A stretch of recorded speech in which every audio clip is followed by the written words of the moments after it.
Freedom within a framework. What the 250th anniversary of the Declaration asks us to remember. The way to have good and safe government is not to trust it all to one, but to divide it among the many, distributing to everyone exactly the functions he is competent to do. Thomas Jefferson, 1816. Next week, we will mark 250 years since the Declaration of Independence. I find myself returning to it often these days, not to the fireworks or the parades, to the document itself. It is shorter than people remember. It takes about 10 minutes to read aloud, and almost all of it is mission, not mechanics. We forget how clean that distinction was. The Declaration is the mission statement of America. Life, liberty, the pursuit of happiness, human equality before the law, government institute to secure those rights, deriving its power from the consent of the governed. The Constitution came 11 years later. That one is the operating manual, the rules, the structure, the how. Mission first, mechanics second. Most of our public arguments today have collapsed that distinction. The argument we actually are having. Ask people what divides the country, and you'll hear the usual answer: left and right. The left wants to use government to mitigate inequality and expand opportunity. The right wants less government, more freedom for individuals, less interference from above. Both sides claim the moral high ground. Both sides are partly right. But the argument we are actually having is not about whether a fair society is worth pursuing. Almost everyone, in honest moments, agrees that it is. The argument is about how. That word matters. How is where the Declaration ends and the Constitution begins. How is where wisdom lives. And yet, it is the place where most of our political conversation never quite goes. I have also for many years been inspired by my good friend Dov Seidman, who in 2011 published a book called How. He has profoundly shaped my thinking on why how we do anything means everything, which is also the subtitle of his book. Freedom within a framework. Years ago, when I was a corporate executive at McDonald's in Chicago, and before that an operator in Sweden, we had a phrase we used constantly: freedom within a framework. It was the secret of the franchise system, in many ways the secret of America itself.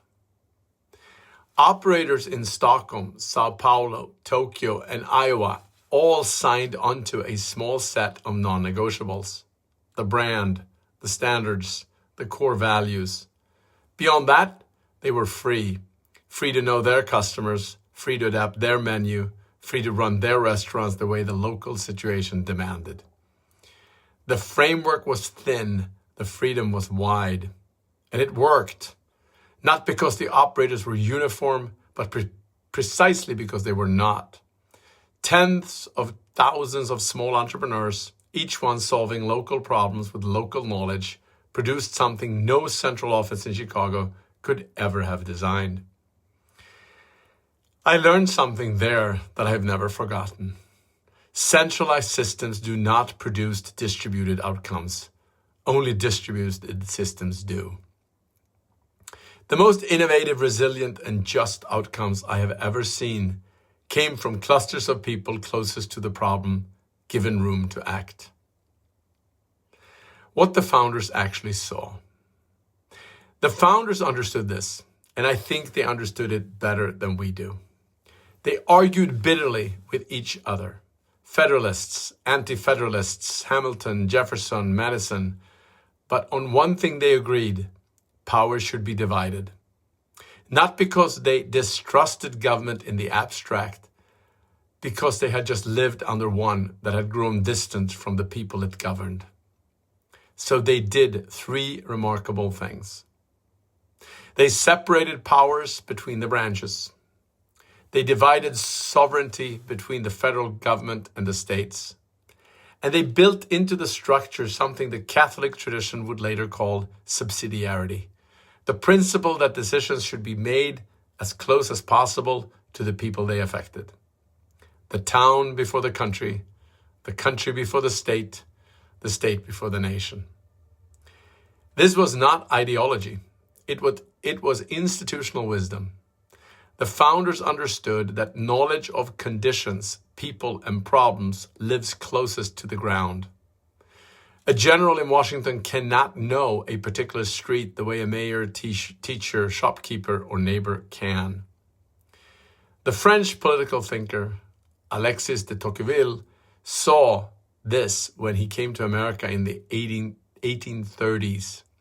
He wrote that the strength of the country was not its central government, it was its townships, its associations, its churches, committees, and volunteer fire brigades. Americans, he observed, did not wait for permission. They organized themselves. This is the country the founders intended. What has quietly reversed? In my lifetime, that intuition has quietly reversed. National politics has become the religion of American life. We follow it like soap opera. We hate watch it. We donate to it. We argue about it at every dinner table. We organize our identities around it. And meanwhile, the local has withered. When was the last time you went to a town meeting? When was the last time your school board had a real audience? Or when was the last time you knew the name of your county commissioner? We've given national politics our attention, our money, and our anger, and we've given local life almost nothing. This is the great inversion of our era. Most of the things that actually shape our lives, schools, public safety, housing, infrastructure, the quality of our streets, are decided locally, and we have stopped showing up. 3 truths. I want to suggest 3 truths that need to be held at once. The first truth. A more just and fair society is a worthy mission. Wanting that is good. There is nothing wrong with wanting your neighbor to have what you have. The opposite is wrong. To love our neighbor is among the oldest instructions we have, and it is right. The second truth. The way we build that society is through what each of us chooses to do.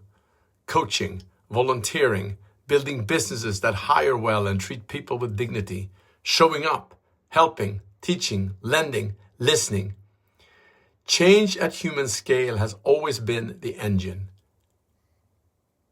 The person in front of you is where it starts, and often where it ends. The third truth.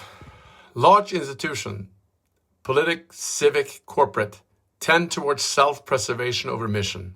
They grow, calcify, and mistake motion for progress. Pouring more attention and money into them does not fix them. It feeds them. The answer to a broken institution is really a bigger one. These 3 truths point in the same direction, closer to home. This is not an argument against government, and I want to be clear. It is an argument for better government. There are things only the federal government can do, and they are not small.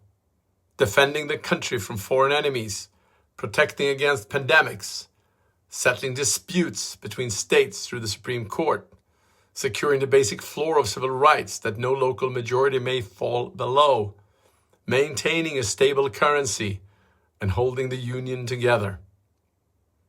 History is honest about the limits of subsidiarity too. Jim Crow and redlining were forms of local control. There are moments when the federal hand has been the only hand strong enough to lift up the dignity of people the local has crushed. A serious case for decentralization has to acknowledge that, not skip past it. Some commitments are commandments. Free speech, free exercise of religion, and equal protection under the law are not suggestions or subject to local override. They are the framework inside which all freedom lives. The problem is not that we have a federal government. The problem is that we have asked it to do everything, and so it now does almost nothing well.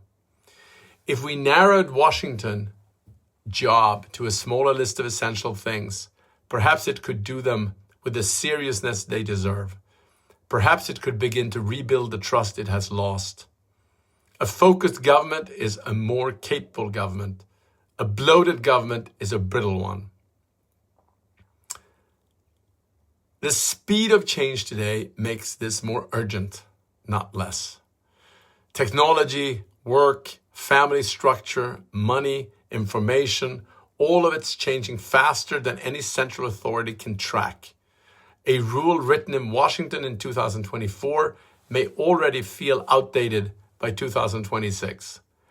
Centralized systems struggle to respond at the speed the modern world now demands. Local systems can. A school district can pivot. A city can experiment. A state can pilot. A neighborhood can organize a response by Friday. The 21st century rewards systems that can sense and adapt close to the ground. That is exactly what subsidiarity gives us.